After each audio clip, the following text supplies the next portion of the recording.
ಮಾತರ್ಮೇ ಮಾತರಿಶ್ವನ್ನ ಪಿತರತುಲಗುರೋ ಭ್ರಾತರಿಷ್ಟಾಪ್ತಬಂಧು ಸ್ವಾಮಿನ್ ಸರ್ವಾಂತರಾತ್ಮನ್ನ ಜರ ಜರಯಿತರ್ಜನ್ಮ ಮೃತ್ಯಾಮಯಾನಾಂ ಗೋವಿಂದೇ ದೇಹಿ ಭಕ್ತಿಂ ಭವತಿ ಚ ಭಗವನ್ ಊರ್ಜಿತಾಂ ನಿರ್ನಿಮಿತ್ತಾಂ ದ್ರವ್ಯಾಜಾಂ ನಿಶ್ಚಲಾಂ ಸದ್ಗುಣಗಣ ಬೃಹತೀಂ ಶಾಶ್ವತೀಮಾಶುದೇವ ನಾರಾಯಣಂ ನಮಸ್ಕೃತ್ಯ ನರಂ ಚೈವ ನರೋತ್ತಮಂ ದೇವೀಂ ಸರಸ್ವತೀಂ ವ್ಯಾಸಂ ತತೋ ಜಯಮುದೀರಯೇ ವಿಜಾನತಾಂ ಅವಿತ್ತಸ್ಯ ಮಧ್ವಸ್ಯ ಜಗತಿ ಗುರೋಃ ಪೂರ್ವಾಚಾರ್ಯಮಹಿಷ್ಠಾನಾಂ ಇಯಂ ಪ್ರಣತಿಮಾಲಿಕಾ ಯುಧಿಷ್ಠಿರಃ ಆಲೋಕದಾನಂ ನಾಮೈತತ್ ಕೀದೃಶಂ ಭರತರ್ಷಭ ಕಥಮೇತತ್ ಸಮುತ್ಪನ್ನಂ ಫಲಂ ಚಾತ್ರ ಬ್ರವೀಹಿ ಮೇ.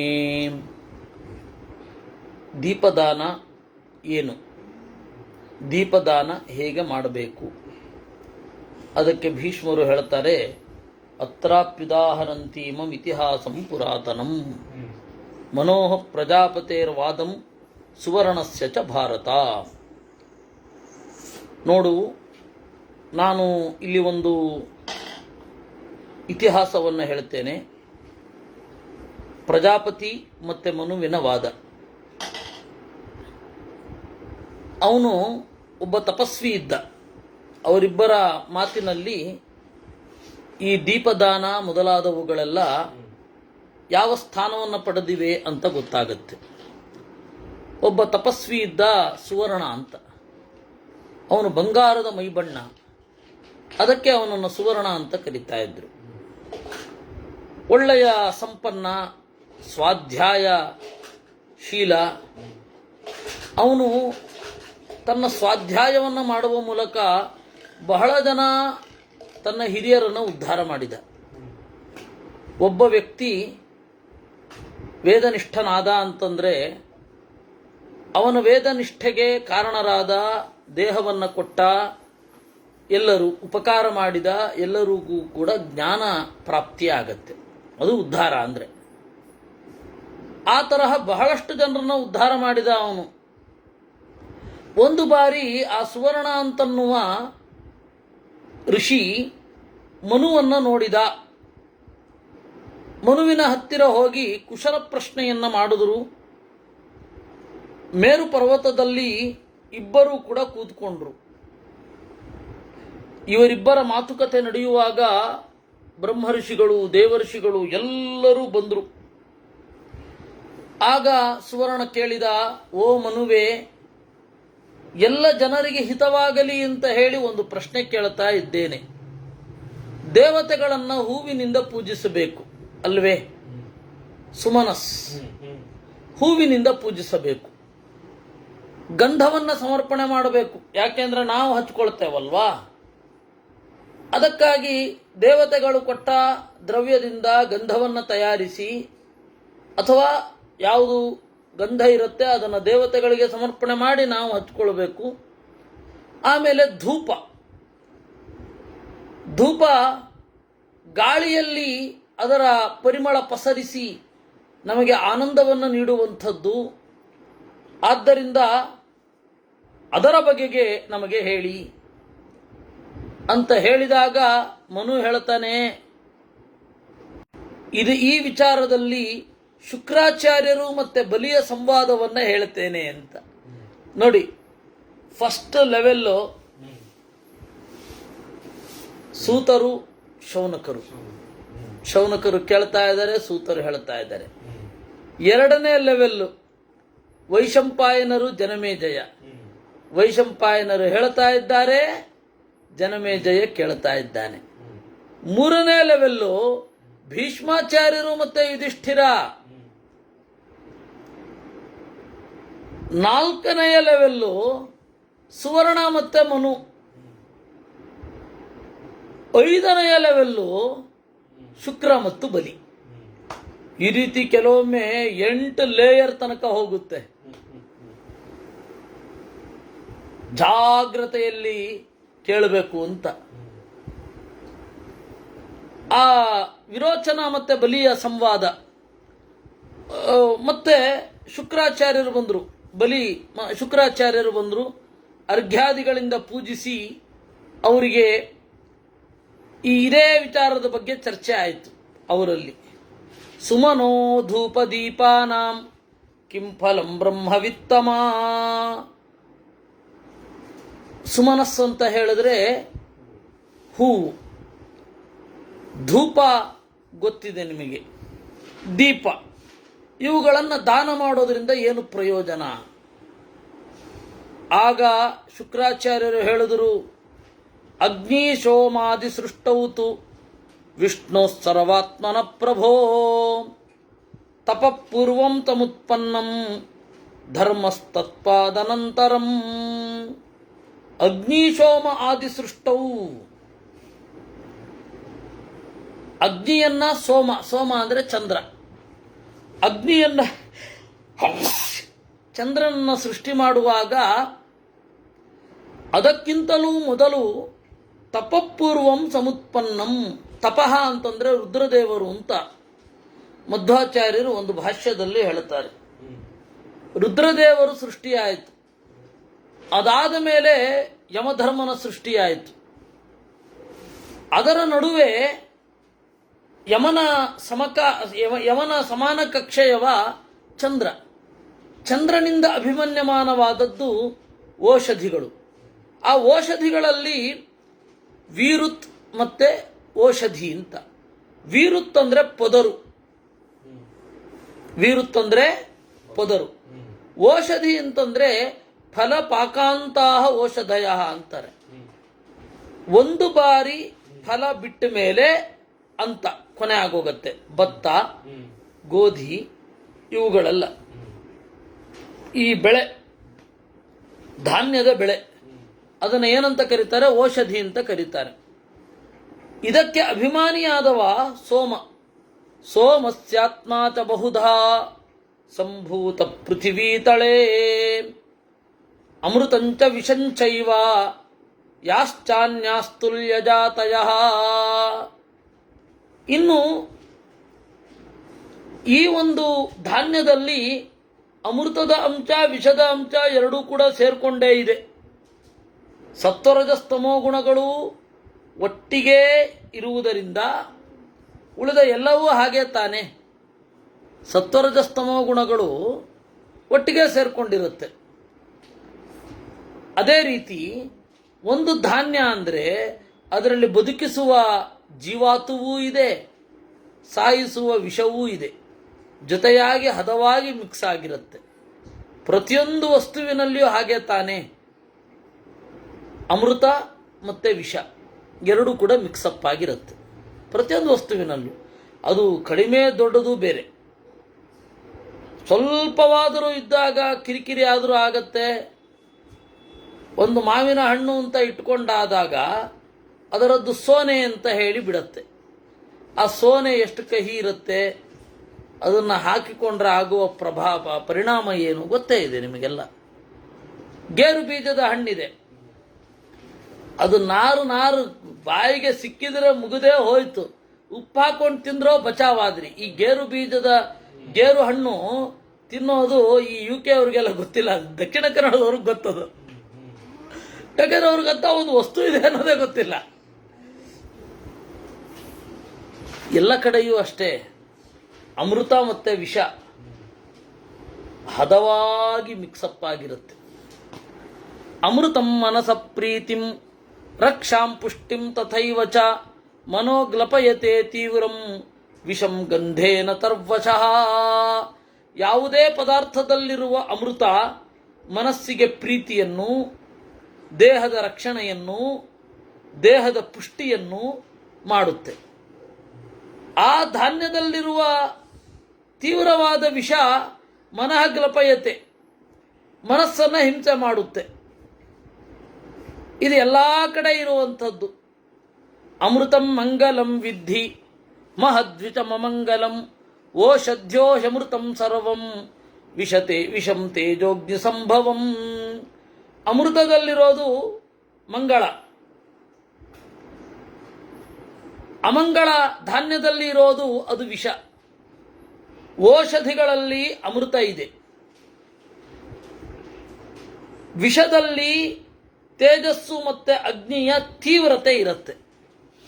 ಅದೇ ಅಮೃತಂ ಮನೋಹ್ಲಾದಯತಿ ಶ್ರಿಯಂ ಚೈವ ದದಾತಿ ಚ ತಸ್ಮಾತ್ ಸುಮನಸ ಪ್ರೋಕ್ತಾ ನರೈಸ್ಕೃತ ಕರ್ಮಭಿಃ. ಅಮೃತ ಔಷಧಿಗಳಲ್ಲಿ ಇರುವ ಪ್ರತಿಯೊಂದು ಪದಾರ್ಥಗಳಲ್ಲಿರುವ ಅಮೃತ ಮನಸ್ಸಿಗೆ ಆನಂದವನ್ನು ಉಂಟು ಮಾಡುತ್ತೆ, ಶರೀರದ ಕಾಂತಿಯನ್ನು ಕೊಡುತ್ತೆ. ಆದ್ದರಿಂದಾಗಿ ಸುಮನಸ್ಸಂತ ಕರೀತಾರೆ. ಹೂವು ಏನಿದೆ ಅದು ಅಮೃತ, ಹೂವು ಅದನ್ನು ಸುಮನಸ್ಸು ಅಂತ ಕರೀತಾರೆ, ಮನಸ್ಸನ್ನು ಅರಳಿಸತ್ತೆ ಅಂತ. ಸಂಸ್ಕೃತದಲ್ಲಿ ಹೂವಿಗೆ ಸುಮನಸ್ಸಂತ. ಆ ಹೂವು ಅರಳಿದ್ದನ್ನು ನೋಡುವಾಗ ನಿಮಗೆ ಬೇರೆ ಟೆನ್ಷನ್ ಇಲ್ಲದೆ ಹೋದರೆ, ಸ್ವಲ್ಪ ಪ್ರಕೃತಿ ರಾಸಿಕ್ಯ ಇದ್ದರೆ, ಹೂವು ನೋಡಿದಾಗ ನಮ್ಮ ಮನಸ್ಸು ಅರಳುತ್ತೆ. ಆ ಹೂವಿನ ಸಂಕೇತದಲ್ಲಿ ನಮ್ಮ ಮನಸ್ಸನ್ನೇ ಸಮರ್ಪಣೆ ಮಾಡೋದು ದೇವರಿಗೆ. ಇಷ್ಟೇ.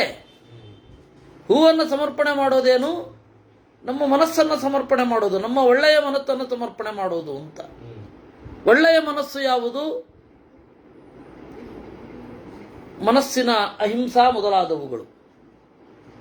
ಅಹಿಂಸಾ ಪ್ರಥಮಂ ಪುಷ್ಪಂ ಪುಷ್ಪಂ ಇಂದ್ರಿಯ ನಿಗ್ರಹ ಅಂತೆಲ್ಲ ಹೇಳ್ತಾರಲ್ಲ.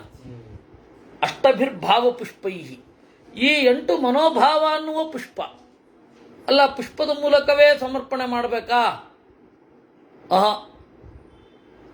ಈ ಹೂವನ್ನು ನೋಡಿ ನನ್ನ ಮನಸ್ಸಿನ ಒಳ್ಳೆಯ ಭಾವವನ್ನು ಅರ್ಪಣೆ ಮಾಡಬೇಕು ಅಂತ ಬಂದರೆ ಸಾಕು.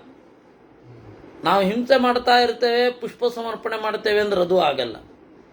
ಆದರೆ ಒಳ್ಳೆ ಅಹಿಂಸೆಯನ್ನು ನಾವು ಮಾಡ್ತೇವೆ, ಅಹಿಂಸಾತ್ಮಕವಾಗಿರ್ತೇವೆ, ಇಂದ್ರಿಯ ನಿಗ್ರಹ ಅನ್ನುವ ಹೂವನ್ನು ಸಮರ್ಪಣೆ ಮಾಡ್ತೇವೆ ಅಂದರೆ ಅದು ಮಾಡಿದ್ರೆ ಸಾಕು, ಇದು ಮಾಡಬೇಕಾಗಿಲ್ಲ. ಎರಡು ಇವಾಗ ನಮಗೆ ಈ ಮಕ್ಕಳಿಗೆ ಹೇಳ್ತಾರಲ್ಲ, ಒಂದು ದ್ರವ್ಯ ಇನ್ನೊಂದು ಇದನ್ನು ಕೊಟ್ಟು ಒಟ್ಟಿಗೆ ಆಟ ಆಡಿಸ್ತಾರೆ. ಎಲ್ಲವನ್ನ ಹೇಳಲ್ಲ, ಅವರಿಗೆ ಪ್ರಾಕ್ಟಿಕಲ್ ಆಗಿ ಆಟ ಆಡಿಸ್ತಾರಲ್ಲ. ಆ ರೀತಿ ನಮಗೆ ಈಗ ನಾವು ಮಕ್ಕಳ ತರಹ ಹೂವನ್ನು ಅರ್ಪಿಸು. ಆ ಹೂವು ಮನಸ್ಸಿನ ಸಂಕೇತ ಎಂದುಕೋ. ಆ ಮನಸ್ಸು ಅಹಿಂಸಾ, ಸಮತಾ, ಪುಷ್ಟಿ ಮೊದಲಾದವುಗಳು. ತುಷ್ಟಿ, ಇಂದ್ರಿಯ ನಿಗ್ರಹ ಇವುಗಳೆಲ್ಲ. ಈ ಯಮಗಳೆಲ್ಲ ಪುಷ್ಪಗಳೇ. ಯಮ ಅಂದರೆ ಸೆಲ್ಫ್ ಡಿಸಿಪ್ಲಿನ್, ಅಥವಾ ಪಬ್ಲಿಕ್ ಡಿಸಿಪ್ಲಿನ್, ಸೆಲ್ಫ್ ಡಿಸಿಪ್ಲಿನ್ ಎರಡೂ ಕೂಡ ಹೂವು. ಅದನ್ನು ದೇವರಿಗೆ ಅರ್ಪಣೆ ಮಾಡ್ತಾ ಇದ್ದೇನೆ ಅಂತ. ಅಷ್ಟು ಚಂದ ಒಂದು ಹೂವ ಅರ್ಪಣೆ ಮಾಡೋದು, ಅಷ್ಟು ಚಂದ. ಅದರಿಂದ ಈ ಹೂವು ನಮ್ಮ ಒಳ್ಳೆಯ ಮನಸ್ಸಿನ ಜೊತೆಗೆ ಕೂಡಿದ್ರೆ ದೈವತೆಭ್ಯ ಸುಮನಸೋ ಯೋ ದದಾತಿ ನರಶ್ಚುಚಿ ತಸ್ಮೈ ಸುಮನಸೋ ದೇವಾಹ ತಸ್ಮಾತ್ ಸುಮನಸ ಸ್ಮೃತಾ. ಈ ಸುಮನಸ್ಸನ್ನ ಆ ದೇವತೆಗಳಿಗೆ ಅರ್ಪಣೆ ಮಾಡಬೇಕು. ಆ ದೇವತೆಗಳು ನಮ್ಮ ಬಗೆಗೆ ಸುಮನಸ್ಸಾಗ್ತಾರೆ, ಒಳ್ಳೆ ಮನಸ್ಸನ್ನ. ಅದಕ್ಕಾಗಿ ಈ ಹೂವಿಗೂ ಸುಮನಸ್ಸಂತ, ಈ ಹೂವಿನಿಂದ ಆರಾಧಿಸಲ್ಪಡುವವರಿಗೂ ಸುಮನಸ್ಸಂತ. ಎಂ ಸಮುದ್ದಿಶ್ಯ ದೀಯೇರನ್ ದೇವನ್ ಸುಮನಸ ಪ್ರಭೋ ಮಂಗಲಾರ್ಥಂ ಸತೇನೈವ ಪ್ರೀತೋ ಭವತಿ ವೈ ನೃಪ. ಹೀಗಾದಾಗ ದೇವರು ಪ್ರೀತನಾಗುತ್ತಾನೆ. ಜ್ಞೇಯಾಸ್ತುಗ್ರಾಶ್ಚ ಸೌಮ್ಯಾಶ್ಚ ತೇಜಸ್ವಿನ್ಯಶ್ಚ ಯಾ ಪೃಥಕ್ ಓಷಧ್ಯ ಬಹುವೀರ್ಯಾಶ್ಚ ಬಹುರೂಪಾಸ್ತಥೈವ ಚ. ಹೀಗೆ ಉಗ್ರವೂ ಸೌಮ್ಯವೂ ಆಗಿರುವ ಒಂದು ಧಾನ್ಯ ಔಷಧಿಗಳು, ಬಹಳ ರೂಪಗಳನ್ನು ಪಡೆದವುಗಳು, ಯಜ್ಞೀಯ ವೃಕ್ಷಗಳು ಅಂತ ಕೆಲವಿದೆ. ಯಜ್ಞೀಯ ವೃಕ್ಷ ಅಂತ, ಯಜ್ಞಕ್ಕೆ ಯೋಗ್ಯವಾದ ವೃಕ್ಷ. ಅದರಿಂದ ನಾವೇನು ಮಾಡಬೇಕು? ಧವ, ಖದಿರ, ಮತ್ತಿಮರ, ಅಶ್ವತ್ಥ, ಶಮಿ ಇವುಗಳೆಲ್ಲ ದೇವತಾ ಕಾರ್ಯಕ್ಕೆ ಬಳಸಬಹುದಾದ ಮರಗಳು. ಅದೇ ವೈಭೀತಕ, ಅದೊಂದು ಕಪ್ಪು ಮರ ಬರುತ್ತೆ, ಅದನ್ನೆಲ್ಲ ಬಳಸಲಿಕ್ಕಿಲ್ಲ ದೇವತಾ ಕಾರ್ಯಕ್ಕೆ. ಯಜ್ಞಕ್ಕೆ ಉಪಯುಕ್ತವಾದ ಮರಗಳು ಏನಿದೆ, ಯಜ್ಞಕ್ಕೆ ಉಪಯುಕ್ತವಾದ ಹೂವುಗಳು, ಅದು ಪರಿಮಳವನ್ನು ಬೀರಬೇಕು, ಸೌಂದರ್ಯವೂ ಇರಬೇಕು ಅದರಲ್ಲಿ, ಅದು ದೇವರ ಪೂಜೆಗೆ ಅರ್ಹವಾದದ್ದು. ಕೆಲವೊಂದಕ್ಕೆ ಸೌಂದರ್ಯ ಇರುತ್ತೆ, ಪರಿಮಳ ಇರಲ್ಲ, ಪೂಜಿಸಬೇಡಿ.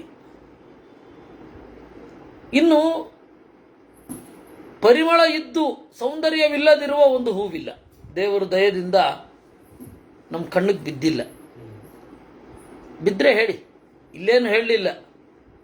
ನಾವು ಸಾಮಾನ್ಯವಾಗಿ ನೋಡಿದಾಗ ಹೂವು ಅಂತಾದಾಗ ಚಲುವು ಇದ್ದೇ ಇರುತ್ತೆ. ಅದರಿಂದ ಯಾಜ್ಞೀಯಾನಾಂಚ ವೃಕ್ಷಾಣಾಂ ಯಾಜ್ಞೀಯಾ ಕುಸುಮೋಚ್ಚಯಾ, ಇದು ದೈವತೆಭ್ಯೋ ಹಿತಾನಿಚ, ದೇವತೆಗಳು ಇಷ್ಟಪಡ್ತಾರೆ, ಅಸುರರು ಇಷ್ಟಪಡ್ತಾರೆ. ಒಳ್ಳೆ ಮಾಲೆ ಮೊದಲಾದವುಗಳನ್ನು ದೇವತೆಗಳು ಮಾತ್ರ ಅಲ್ಲ, ಅಸುರರು ಇಷ್ಟಪಡ್ತಾರೆ. ಅದರಿಂದ ರಾಕ್ಷಸರು, ಸುರರು, ಯಕ್ಷರು, ಪಿತೃಗಳು, ಮಾನುಷರು ಎಲ್ಲರೂ ಹೂವುಗಳನ್ನು ಇಷ್ಟಪಡ್ತಾರೆ. ಯಾಕೆಂದರೆ ಹೂವು ಹಲವಾರು ಸಂಕೇತಗಳನ್ನು ಒಳಗೊಂಡಿದೆ. ಒಂದು ನಮ್ಮ ಮನಸ್ಸಿನ ಸಂಕೇತ, ಇನ್ನೊಂದು ಹೊಳಹು ಅರಳುಗಳ ಸಂಕೇತ, ಇನ್ನೊಂದು ಪರಿಮಳದ ಸಂಕೇತ, ಇನ್ನೊಂದು ದೇವತೆಗಳಂತೆ ಶುದ್ಧ ಮನಸ್ಸಿನ ಶುದ್ಧ ಸತ್ವವನ್ನು ಒಳಗೊಂಡದ್ದರ ಸಂಕೇತ. ಅದರಿಂದಾಗಿ ದೇವತೆಗಳಿಗಾಗಲಿ ಯಾರಿಗೇ ಆಗಲಿ ಹೂವನ್ನು ಕಂಡ್ರೆ ಭಾರಿ ಪ್ರೀತಿ. ವನ್ಯಾಗ್ರಾಮ್ಯಾಶ್ಚ ಹಿ ತಥಾ ಕೃಷ್ಟೋಕ್ತಾಃ ಪರ್ವತಾಶ್ರಯಾ ಅಕಂಟಕಾಃ ಕಂಟಕಿನ್ಯಃ ಗಂಧರೂಪರತಾನ್ವಿತಾಃ. ವನ್ಯಾಃ ಕಾಡಿನಲ್ಲಿ ಬೆಳೆಯುವ ವೃಕ್ಷಗಳು, ಹೂವುಗಳು. ಗ್ರಾಮ್ಯಾಃ ಗ್ರಾಮದಲ್ಲಿ ಬೆಳೆದ ವೃಕ್ಷಗಳು. ಉತ್ತಾಗ ಬರುವ ವೃಕ್ಷಗಳು ಕೃಷ್ಟ. ಬಿತ್ತಿದಾಗ ಬರುವ ಹೂವುಗಳು ಉಕ್ತ. ಪರ್ವತದಲ್ಲಿ ಬೆಟ್ಟದ ಮಲ್ಲಿಗೆ, ಕಾನನದ ಕಾಡು ಮಲ್ಲಿಗೆ. ಅಕಂಟಕಾಹ ಮುಳ್ಳಿನಿಂದ ಕೂಡಿರುವ ಹೂವುಗಳು. ಕಂಟಕಿನ್ಯ ಮುಳ್ಳು ಇರುವ ಹೂವುಗಳು. ಗಂಧರೂಪ ರಸಾನ್ವಿತವಾದವುಗಳು. ಇನ್ನು ಇದು ಹೂವುಗಳಲ್ಲಿರೋದು. ಆ ಹೂವುಗಳ ಗಂಧವೂ ಕೂಡ ಬೇರೆ ಬೇರೆ ತರಹದ ಪರಿಮಳವನ್ನು ಹೊಂದಿವೆ. ಇಷ್ಟ ಮತ್ತು ಅನಿಷ್ಟ. ಹೂವಿನಲ್ಲಿಯೂ ಕೂಡ ಇಷ್ಟವಾದ ಗಂಧ, ಅನಿಷ್ಟವಾದ ಗಂಧ ಅಂತ ಇರುತ್ತೆ. ಅದಕ್ಕೆ ಎಕ್ಕದ ಹೂವನ್ನು ಯಾರೂ ಕೂಡ ದೇವರಿಗೆ ಸಮರ್ಪಣೆ ಮಾಡಲ್ಲ. ಒಂದೇ ಒಂದು ಎಕ್ಕವನ್ನು, ಎಕ್ಕದ ಎಲೆಯನ್ನು ಇಟ್ಟುಕೊಂಡು ಮಾಡ್ತಾರೆ ವಿನಃ ರಥಸಪ್ತಮಿಯ ದಿವಸ ಸಾಂಕೇತಿಕವಾಗಿ ಅದರಲ್ಲಿ ತೀಕ್ಷ್ಣವಾದ ರಸ ಇರುತ್ತೆ. ಯಾಕೆ ಅಂದರೆ ಅದು ಸೂರ್ಯನಿಂದ ಬಂದದ್ದು ಅಂತ ಇಟ್ಟುಕೊಂಡು ಎಕ್ಕದ ಎಲೆಯನ್ನು ಮೈಮೇಲೆ ಇಟ್ಕೊಂಡು ಮಾಡ್ತಾರೆ, ದೇವರಿಗೆ ಸಮರ್ಪಣೆ ಮಾಡಲ್ಲ. ಸೂರ್ಯನಾರಾಯಣನಿಗೇನೆ ಎಕ್ಕದ ಹೂವಿನಿಂದ ನಾವು ಪೂಜೆ ಮಾಡೋಲ್ಲ.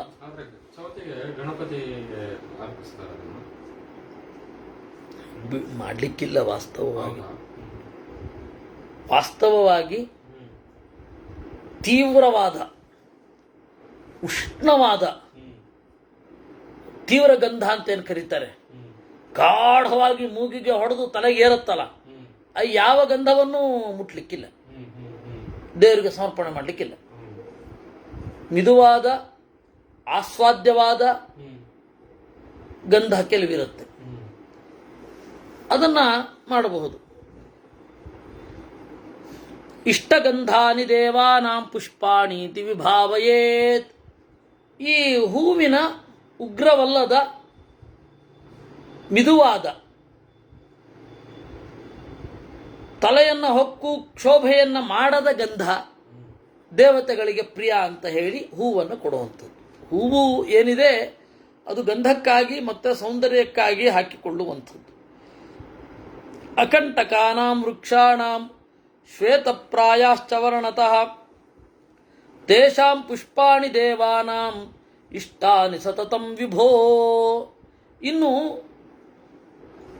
ಮುಳ್ಳು ಇರದ ವೃಕ್ಷಗಳ ಹೆಚ್ಚು ಕಡಿಮೆ ಬೆಳ್ಳಗಿರುವ ಪುಷ್ಪಗಳು ದೇವತೆಗಳಿಗೆ ಬಹಳ ಇಷ್ಟ. ಅದೇ ಮಲ್ಲಿಗೆ ಮೊದಲಾದವುಗಳು.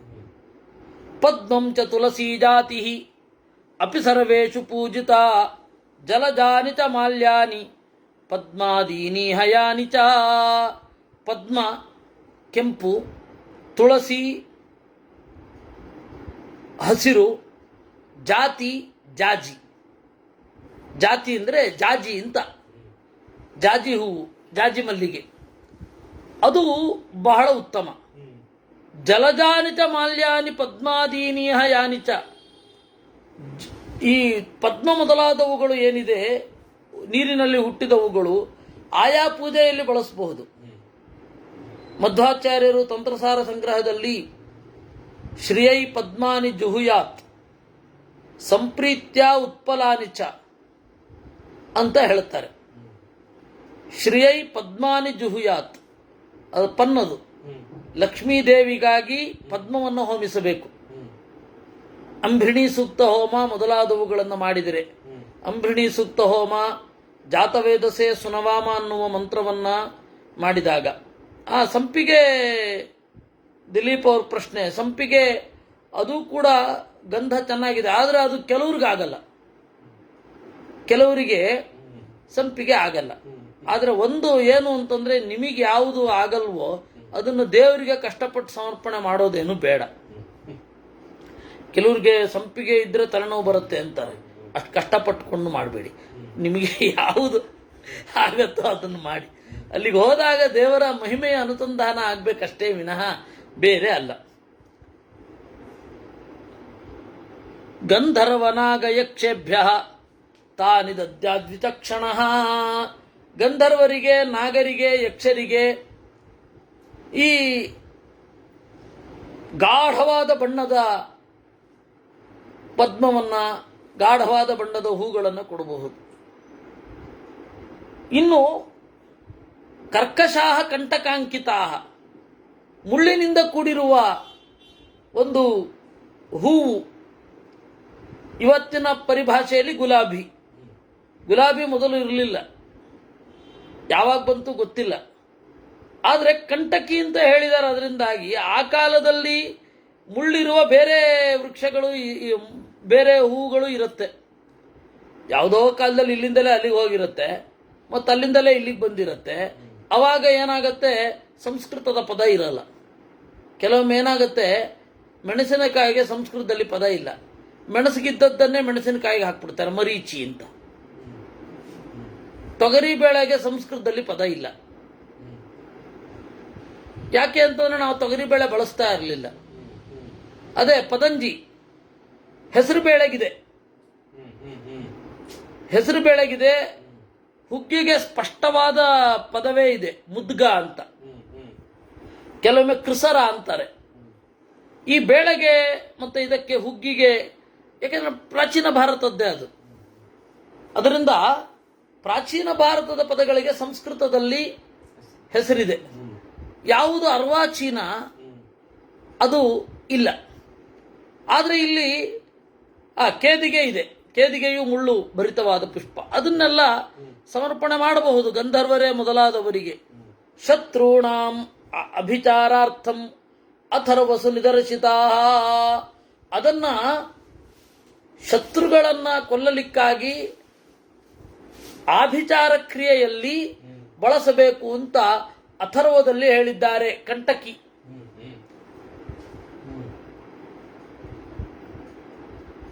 ಮುಳ್ಳು ಇರುವ ಹೂವು ಮೊದಲಾದವುಗಳನ್ನ ನೀವು ಬಳಸಬಹುದು. ಗಿಡದಲ್ಲಿ ಮುಳ್ಳು ಮಾತ್ರ ಅಲ್ಲ, ಹೂವಿನ ಜೊತೆಗೆ ಮುಳ್ಳು ಬರುತ್ತೆ. ಆ ಥರದ್ದನ್ನು ಮತ್ತೆ ಆಚಾರ್ಯರು ಶರಾನ್ ಜಯಾಯ ಜುಹುಯಾತ್ ಅಭಿಮಂತ್ರ ಪ್ರಯೋಜಯೇತ್ ಅಂತಾರೆ ತಂತ್ರಸಾರ ಸಂಗ್ರಹದಲ್ಲಿ. ಶರಾನ್ ಜಯಾಯ ಜುಹುಯಾತ್ ಪನ್ನದು, ಅದು ಕೂಡ. ಶರ ಅಂದ್ರೆ ಒಂದು ರೀತಿಯ ಚೂಪು ದರ್ಭೆ. ಅದನ್ನ ಅಗ್ನಿಯಲ್ಲಿ ಹೋಮ ಮಾಡಬೇಕು. ಆಮೇಲೆ ಅಭಿಮಂತ್ರ ಪ್ರಯೋಜಯೇತ್, ಶರಗಳನ್ನು ಅಂದರೆ ಆಯುಧವನ್ನು ಅಭಿಮಂತ್ರಣ ಮಾಡಿ ಪ್ರಯೋಗವೂ ಮಾಡಬೇಕು. ಮಂತ್ರಕ್ಕೆ ಮಾವಿನಕಾಯಿ ಉದುರುತ್ತೆ ಅಂತ ನಾವು ಹೇಳಲೇ ಇಲ್ಲ. ಇಲ್ಲ ಇಲ್ಲ ಇಲ್ಲ ಇಲ್ಲ ಇಲ್ಲ, ಶರ ಅಂದ್ರೆ ಅದೊಂದು, ಅದೇ ಎರಡು ಅರ್ಥನೂ ಇದೆ. ಶರಾನ್ ಜಯಾಯ ಜುಹುಯಾತ್, ಶರಾನ್ ಅಭಿಮಂತ್ರ್ಯ ಪ್ರಯೋಜಯತ್. ಗೆಲ್ಲಬೇಕು ಅಂತ ಹೇಳಿ ದರ್ಭೆಯನ್ನು ಹೋಮಿಸಿ ಅಭಿಮಂತ್ರಣ ಮಾಡಿ ಪ್ರಯೋಗ ಮಾಡಿ. ಮೀಮಾಂಸಕರಾಗಲಿ ನಾವಾಗಲಿ ಮಂತ್ರಕ್ಕೆ ಮಾವಿನಕಾಯಿ ಉದುರುತ್ತೆ ಅಂತ ಹೇಳಲೇ ಇಲ್ಲ. ಮಂತ್ರ ನಿಮಗೆ ಬೇಕಾದ ಮಾನಸಿಕ ಸ್ಥೈರ್ಯವನ್ನು ಕೊಡುತ್ತೆ, ಆಮೇಲೆ ನೀವೇ ಪ್ರಯೋಗ ಮಾಡಬೇಕು. ಇಲ್ಲಾಂದ್ರೆ ಅಸ್ತ್ರ ಸಾಕಿತ್ತಲ್ಲ, ಆ ಅಸ್ತ್ರವನ್ನು ಶಸ್ತ್ರದಲ್ಲಿ ಹಾಕಿ ಎಸಿಬೇಕು. ಆಯ್ತಾ? ಕೆಲವರು ಈ ಲೆಫ್ಟಿಸ್ಟ್ಗಳೆಲ್ಲ ಕೇಳ್ತಾರೆ, ಏನ್ರಿ ಮಾಟ ಮಂತ್ರ ಅವುಗಳೆಲ್ಲ ಮಾಡೋದಾದ್ರೆ ಪಾಕಿಸ್ತಾನದ ಮೇಲೆ ಮಾಟ ಮಾಡಿಬಿಡ್ಬೋದಲ್ರಿ, ಯಾಕ್ರಿ ಬೇಕು ಸೈನ್ಯ? ವೈಯಕ್ತಿಕ ಪರಿಚಯ ಇರಬೇಕು ಅನ್ನೋದು ಗೊತ್ತಿಲ್ಲ ಅವ್ರಿಗೆ. ಮಾಟ ಮಾಡಬೇಕಾದ್ರೆ, ಮಾಟ ಅಂದ್ರೆ ಸಿಂಪಲ್, ಏನೋ ಆಗ್ಬಿಡತ್ತೆ ಅಂತಲ್ಲ, ನಿಮ್ಮ ಮನಸ್ಸನ್ನ ಹತೋಟಿಗೆ ತಗೊಳ್ಳೋ ಕ್ರಮ ಅಷ್ಟೇ. ಅದು ನಿಮ್ಮ ಮನಸ್ಸನ್ನ ದುರ್ಬಲಗೊಳಿಸಿ ನಿಮ್ಮನ್ನ ಗೊಂದಲದಲ್ಲಿ ಸಿಲುಕಿಸಿ ಸಾಯಿಸುವಂತಹ ಒಂದು ಕ್ರಮ, ಅದನ್ನು ಮಾಟ ಅಂತ ಕರೆಯೋದು. ಅದು ನಿಮ್ಮ ಪರಿಚಯ ಇರಬೇಕು. ನಮಗೆ ಪಾಕಿಸ್ತಾನದ ಸೈನಿಕರ ವೈಯಕ್ತಿಕ ಪರಿಚಯ ಇಲ್ಲ, ಅದರಿಂದಾಗಿ ಅದನ್ನು ಬಳಸಲಿಕ್ಕಾಗಲ್ಲ. ಇದನ್ನ ನಮ್ಮ ಈ ವೈದಿಕರಿಗೂ ಹೇಳಿಕ್ ಬರಲ್ಲ, ಲೌಕಿಕರಿಗೂ, ಇವ್ರಿಗೆ ಎಕ್ಸ್ಟ್ರೀಮಿಸ್ಟ್ಗಳು ಗೊತ್ತೂ ಆಗಲ್ಲ. ಸಿಂಪಲ್. ಅದಕ್ಕೆ ನಾವು ಇದನ್ನೆಲ್ಲ ಇಂಥದ್ದನ್ನೆಲ್ಲ ಬಳಸುವಾಗ ಇಷ್ಟೇ, ನೀವು ನಿಮ್ಮ ಕೆಲಸ ಮಾಡಲೇಬೇಕು.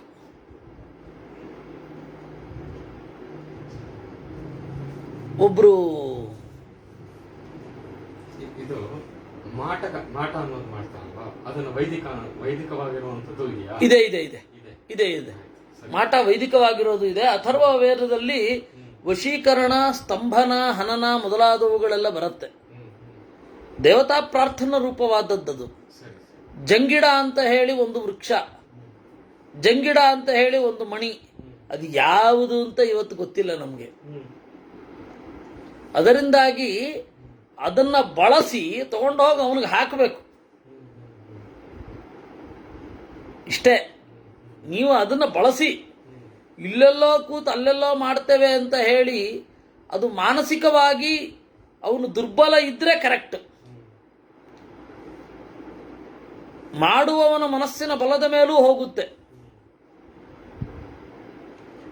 ಅದರಿಂದಾಗಿ ಅಥರ್ವದಲ್ಲಿ ಶತ್ರುಗಳ ಅಭಿಚಾರಕ್ಕಾಗಿ ಇದನ್ನು ಮಾಡ್ತಾರೆ ಅಂತ. ರಾತ್ರಿ ಶ್ರಾದ್ದನೂ ಮಾಡ್ತಾರೆ. ರಾತ್ರಿ ಶ್ರಾದ್ದ ಅನ್ನೋದು ವೇದೋಕ್ತವೇ ಆದರೂ ಅಶಿಷ್ಟರು ಆಚರಣೆ ಮಾಡುವಂಥದ್ದು ಅಂತ ಹೇಳೋದು. ಒಬ್ಬನನ್ನು ಸಾಯಿಸ್ಬೇಕು ಅಂದರೆ ರಾತ್ರಿ ಶ್ರಾದ್ದ ಮಾಡಬೇಕು, ಶತ್ರುಗಳಿಗಾಗಿ ರಾತ್ರಿ ಶ್ರಾದ್ದ ಮಾಡಬೇಕು. ಅದರಿಂದ ಶ್ರಾದ್ದವನ್ನ ರಾತ್ರಿ ಮಾಡಲಿಕ್ಕಿಲ್ಲ ಶಿಷ್ಟಾಚಾರದ ಪ್ರಕಾರ. ಹೀಗಾಗಿ ನಿಮಗೆ ಗೋಕುಲಾಷ್ಟಮಿ ಶ್ರಾದ್ದ ಬಂತು ಅಂದರೆ ಮಾರನೇ ದಿವಸ ನವಮಿ ಮಾಡಿ ಮುಂದುವರಿಯಿರಿ. ಇಲ್ಲವೇ ಮುಂದಿನ ತಿಂಗಳು ಮಾಡಿ. ಆಯ್ತಾ?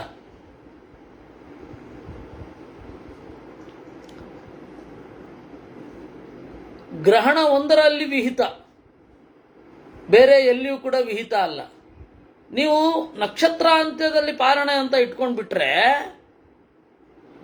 ನಕ್ಷತ್ರ ತನಕ ಹೋಗಬೇಕು. ನಕ್ಷತ್ರಾಂತ್ಯದಲ್ಲಿ ಪಾರಣ ಹೌದು, ಅದು ಕೂಡತ್ತೆ. ಯಾವಾಗ ಮಧ್ಯರಾತ್ರಿ ಅಷ್ಟಮಿ ಬರುತ್ತೆ ಅಂತ ಇಟ್ಕೊಂಡಾಗ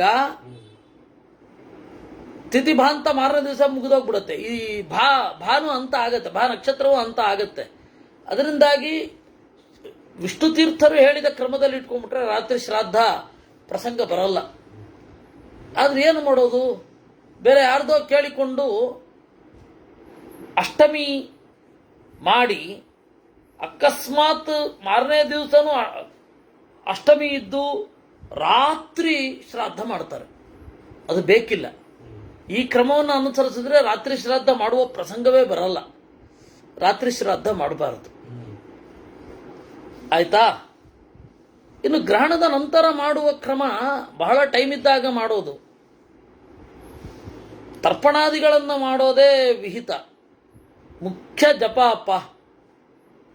ಗ್ರಹಣದಲ್ಲಿ ಜಪ, ಆಮೇಲೆ ತರ್ಪಣ ಅಷ್ಟೇ, ಶ್ರಾದ್ದ ಅಲ್ಲ. ಈಗ ಹೋಮಾದಿಗಳೆಲ್ಲ ಏನೋ ಶುರು ಆಗಿದೆ ಅಂತ ಇಟ್ಕೊಳ್ಳಿ. ಆದರೆ ಆಚಾರ್ಯರು ಏನ್ ಮಾಡಿದ್ರು? ಆಚಾರ್ಯರು ಉಪನಿಷತ್ ಪಾಠ ಮಾಡ್ತಾ ಇದ್ರು. ಜಪ ಮಾಡಿದ್ರು, ಉಪನಿಷತ್ ಪಾಠ ಮಾಡಿದ್ರು, ಅಷ್ಟೇ. ನಮಗಷ್ಟು ಸಾಕು.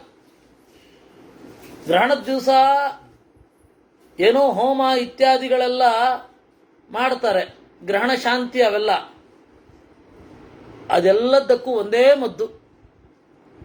ಯಾವುದಾದ್ರೂ ವೇದ ಸೂಕ್ತವನ್ನ ಚೆನ್ನಾಗಿ ಅರ್ಥ ಸಮೇತ ಆದರೆ ಅರ್ಥ ಸಮೇತ ಪಾರಾಯಣ ಮಾಡಿ. ಪುರುಷ ಸೂಕ್ತ ಸಾಕು. ಗುರುಗಳದ್ದು ಹೇಗೂ ಪುಸ್ತಕ ಇದೆ, ಪುರುಷ ಸೂಕ್ತ, ಶ್ರೀ ಸೂಕ್ತ. ಅದನ್ನು ಅರ್ಥ ಸಮೇತ ಒಮ್ಮೆ ಪಾರಾಯಣ ಮಾಡಿ, ಮತ್ತೇನು ಬೇಡ. ಬಹಳ ಓವರು, ಇವ್ರದ್ದೊಂದು ಓವರು. ಗ್ರಹಣದ ಮೊನ್ನೆ ಗ್ರಹಣ ಆಯ್ತಲ್ಲ, ನಾವೇ ತಿನ್ನಲಿಲ್ಲ, ನಾವೇ ಉಪವಾಸ ಇರಲಿಲ್ಲ, ಆದರೆ ಅವರು ಮಾತ್ರ ತಿನ್ನೋದು ಬಿಡಲಿಲ್ಲ ಟೌನ್ ಹಾಲ್ ಮುಂದೆ. ಗ್ರಹಣದ ದಿವಸ ತಿನ್ನಲೇಬೇಕು ಅನ್ನೋದು ಮೂಢನಂಬಿಕೆ. ಗ್ರಹಣದ ದಿವಸ ತಿನ್ನಬಾರದು ಗ್ರಹಣದ ಸಮಯದಲ್ಲಿ ಅಂತನ್ನೋದು ಮೂಢನಂಬಿಕೆ. ಆದರೆ ತಿನ್ನಲೇಬೇಕು ಅಂತನ್ನೋದು ಮೂಢನಂಬಿಕೆ. ನಿಮ್ಗೆ ಹಸಿವಾದರೆ ಬೇಕಾದ್ರೆ ತಿನ್ನಿ, ನಿಮ್ಗೆ ನಂಬಿಕೆ ಇಲ್ಲದೆ ಹೋದರೆ. ನಂಬಿಕೆ ಇರುವವರನ್ನ ವಿರೋಧಿಸೋದು ಅದೆಂತ ಮೂಢನಂಬಿಕೆ ಅಲ್ವ? ವಿರೋಧ ಅನ್ನೋದು ಮೂಢನಂಬಿಕೆ ಅಲ್ವಾ? ಇಂಥ ದಡ್ರು ನಮ್ಮಲ್ಲಿರೋದು. ಇರಲಿ. ಶತ್ರುಣಾಂ ಅಭಿಚಾರಾರ್ಥಂ ಅಥರ್ವಸು ನಿದರ್ಶಿತಾ ತೀಕ್ಷ್ಣ ವೀರ್ಯಾಸ್ತು ಭೂತಾನಾಂ ದುರಾಲಂಭಾಸ್ತಕಂಟಕಾ ರಕ್ತಭೂಯಿಷ್ಠವರ್ಣಾಶ್ಚ ಕೃಷ್ಣ ರಕ್ಷೋ ಗಣೇಶ್ವ್ಯ ಮನೋಹೃದಯ ನಂದಿನ್ಯೋ ವಿಮರ್ದೆ ಮಧುರಾಶ್ಚ ಯಾ ಚಾರು ರೂಪಾಸ್ಸು ಮನತಃ ಮನುಷ್ಯಾಣಾಂ ಸ್ಮೃತಾ ವಿಭೋ. ತೀಕ್ಷ್ಣ ವೀರ್ಯ ಇರುವ ಹೂಗಳನ್ನು ಭೂತಗಳಿಗೆ ಅರ್ಪಿಸಿ. ದೈವಗಳು ಅಂತೇನು ಹೇಳ್ತಾರೆ, ತೀಕ್ಷ್ಣ ಗಂಧ ಇರುವುದನ್ನು, ಅಂದರೆ ಅದನ್ನ ಒಂದ್ಸರ್ತಿ ಅಳ್ಕೊಂಡ್ರೆ ಮನಸ್ಸೆಲ್ಲ ಕಲಮಲ ಆಗೋಗ್ಬಿಡ್ಬೇಕು. ಆ ತರದ ತೀಕ್ಷ್ಣ ಗಂಧ ಇರುವ ಹೂಗಳು ಏನಾದರೂ ನಿಮಗೆ ಸಿಕ್ಕಿದರೆ ಅದನ್ನ ಭೂತಗಳಿಗೆ ಅರ್ಪಿಸಿ. ದುರಾಲಂಭ ಸಕಂಟಕಾಹ ರಕ್ತಭೂಯಿಷ್ಠ ವರ್ಣಾಶ್ಚ, ಗಾಢವಾದ ವರ್ಣ ಯಾವುದಕ್ಕಿರುತ್ತೆ ಅದಕ್ಕೆ ಹಾಕಿ. ಕೃಷ್ಣ ರಕ್ಷೋ ಗಣೇಶ್ವ್ಯ, ರಾಕ್ಷಸರಿಗೆ ಬಲಿ ಕೊಡ್ಲಿಕ್ಕೆಲ್ಲ ಇರುತ್ತೆ, ಅದಕ್ಕೆ ಅದನ್ನು ಹಾಕಿ. ಮನೋಹೃದಯ ನಂದಿನ್ಯ, ನೋಡಿದ ಕೂಡಲೇ ಮನಸ್ಸಿಗೆ ಆನಂದ ಆಗೋದು. ವಿಮರ್ದೆ ಮಧುರಾಶ್ಚಯಾಹ, ತಿಕ್ಕಿದಾಗಲೂ ಕೂಡ ಪರಿಮಳ ಇರುತ್ತಲ್ಲ, ಅದನ್ನ ಮನುಷ್ಯರಿಗೆ ಅರ್ಪಿಸಿ. ಹಾರ ಹಾಕಬೇಕಾದ್ರೆ ಸ್ವಾಮಿಗಳಿಗೋ ಯಾರಿಗೋ ಹಾರ ಹಾಕಬೇಕು ಅಂದರೆ ಯಾವುದನ್ನು ಹಾಕಿ? ಈ ಪರಿಮಳ ಬೀರುವ ಹೂಗಳನ್ನು ಹಾಕಿ. ಅಥವಾ ನಾವು ಯಾರಿಗೆ ಸತ್ಕಾರ ಮಾಡಬೇಕು ಅಂತ ಅಂದ್ಕೊಂಡಿರ್ತೇವೆ ಅವ್ರಿಗೆ ಪರಿಮಳ ಭರಿತವಾದ ಹೂಗಳನ್ನು ಹಾಕಿ. ನತು ಶ್ಮಶಾನ ಸಂಭೂತಾ ನ ದೇವಾಯತನೋದ್ಭವಾ ಸನ್ನಯೇತ್ ಪುಷ್ಟಿ ಕಾರ್ಯೇಷು ವಿವಾಹೇತು ರಹಸ್ಸುಚಾ. ಇನ್ನು ಶ್ಮಶಾನದಲ್ಲಿ ಬಿಟ್ಟ ಹೂಗಳನ್ನು ತರಬೇಡಿ, ಮಸಣದ ಹೂವು ತರಬೇಡಿ. ಗೊತ್ತಾಯ್ತಾ? ನದೇವಾಯತನೋದ್ಭವ, ದೇವಾಲಯದಲ್ಲಿ ಇರುವ ಹೂಗಳನ್ನು ಒಯ್ಯಬೇಡಿ. ಮನೆಯ ಪೂಜೆಗೆ ದೇವಾಲಯದಲ್ಲಿ ಬೆಳೆದ ಹೂವನ್ನು ಅದೇ ದೇವಾಲಯದಲ್ಲಿರುವ ದೇವರಿಗೆ ಹಾಕಿ. ಮನೆಗೆ ಒಯ್ಯಬೇಡಿ. ಅಂದ್ರೆ ಮನೆಗೆ ಒಯ್ಯಬೇಡಿ ಇನ್ ದ ಸೆನ್ಸ್, ಇಲ್ಲಿಂದ ಬಂದು ಕಿತ್ಕೊಂಡು ಮನೆಯಲ್ಲಿ ಹೋಗಿ ಪೂಜೆ ಮಾಡೋದು ಎಲ್ಲ ಮಾಡಬೇಡಿ. ಅಷ್ಟೇ ಅಲ್ಲ, ಅದನ್ನ ಪುಷ್ಟಿ ಕಾರ್ಯಗಳಿಗೆ ಬಳಸಬೇಡಿ. ಪುಷ್ಟಿ ಕಾರ್ಯ ಅಂತಂದ್ರೆ ಈ ಸಂಧಿ ಶಾಂತಿ ಇವುಗಳೆಲ್ಲ ಇರುತ್ತಲ್ಲ, ಅದಕ್ಕೆ ಬಳಸಬೇಡಿ. ವಿವಾಹೇತು ರಹಸ್ಸು ಚ, ಮದುವೆಗೆ ಅದನ್ನು ಬಳಸಬೇಡಿ. ದೇವಸ್ಥಾನದಿಂದ ಕೊಯ್ದದ್ದು, ಅದಕ್ಕೆ ದೇವಸ್ಥಾನದಲ್ಲಿ ಬೆಳೆಸ್ತಾನೆ ಇಲ್ಲ. ಬೆಳೆಸಿದ್ರಲ್ವ ತಗೊಂಡು ಹೋಗೋದು, ಬೆಳೆಸೋದು ಇಲ್ಲ, ಬಳಸೋದು ಇಲ್ಲ. ಇನ್ನು ರಹಸ್ಸು ಚ, ಏಕಾಂತದಲ್ಲಿ ಅಲ್ಲಲ್ಲ, ಏಕಾಂತದಲ್ಲಿ ಅಂತ ಹೇಳಿದ್ರೆ ನಲ್ಲೆಗೆ ಮುಡಿಸುವುದು ಆ ಹಾಗೆ ರಹಸ್ಸು. ಏಕಾಂತದಲ್ಲಿ ದೇವಾಲಯದಿಂದ ಹೂವನ್ನು ತಕ್ಕೊಂಡೊಯ್ಯಬೇಡಿ. ಅಲ್ಲಿ ಒಂದು ಹೂವಿತ್ತು, ಅದನ್ನು ತಗೊಂಡೋಗಿ ಹೆಂಡತಿಗೆ ಕೊಟ್ಟೆ, ಹಾಗೆ ಮಾಡಬಾರದು. ರಹಸ್ಸು ಅಂದ್ರೆ ಹಾಗೆ. ಗಿರಿಸಾನುರಹ ಸೌಮ್ಯ ದೇವಾನಾಮುಪಧಾರಯೇತ್ ಪ್ರೋಕ್ಷಿತಾಭ್ಯುಕ್ಷಿತ ಸೌಮ್ಯ ಯಥಾ ಯೋಗಂ ಯಥಾ ಸ್ಮೃತಿ. ಗಿರಿಸಾನುರಹ ಸೌಮ್ಯ, ಬೆಟ್ಟ ಶಿಖರ ಇವುಗಳಲ್ಲಿ ಬೆಳೆದ ಹೂಗಳನ್ನು ಸೌಮ್ಯವಾಗಿರಬೇಕು, ಬಣ್ಣದಿಂದ ಗಂಧದಿಂದ. ಪ್ರೋಕ್ಷಿತಾಭ್ಯುಕ್ಷಿತ ಸೌಮ್ಯ, ನೀರನ್ನು ಸಿಂಪಡಿಸಬೇಕು, ಅದು ಯಥಾಯೋಗಂ ಯಥಾ ಸ್ಮೃತಿ. ನೀವು ಯಾವ ರೀತಿ ನೀರು ಹಾಕ್ತೀರಾ ಅಂದ್ರೆ ಹೂವನ್ನ ಪಕಳೆ ಉದುರು ಹೋಗೋ ಹಾಗೆ ಹಾಕಬಾರದು. ಯಥಾಯೋಗ ಅದನ್ನ ನಾವು ಅರ್ಪಿಸಬೇಕು. ಗಂಧೇನ ದೇವಾಸ್ತುಷ್ಯಂತಿ ದರ್ಶನಾಧ್ಯಕ್ಷ ರಾಕ್ಷಸಾ ನಾಗಾ ಸಮುಪಭೋಗೇನ ತ್ರಿಭಿರೇತೈಸ್ತು ಮಾನುಷಾ. ಹೂವಿನ ಪರಿಮಳದಿಂದ ದೇವತೆಗಳು ಖುಷಿ ಪಡ್ತಾರೆ, ದರ್ಶನದಿಂದ ಯಕ್ಷರಾಕ್ಷಸರು ಖುಷಿ ಪಡ್ತಾರೆ.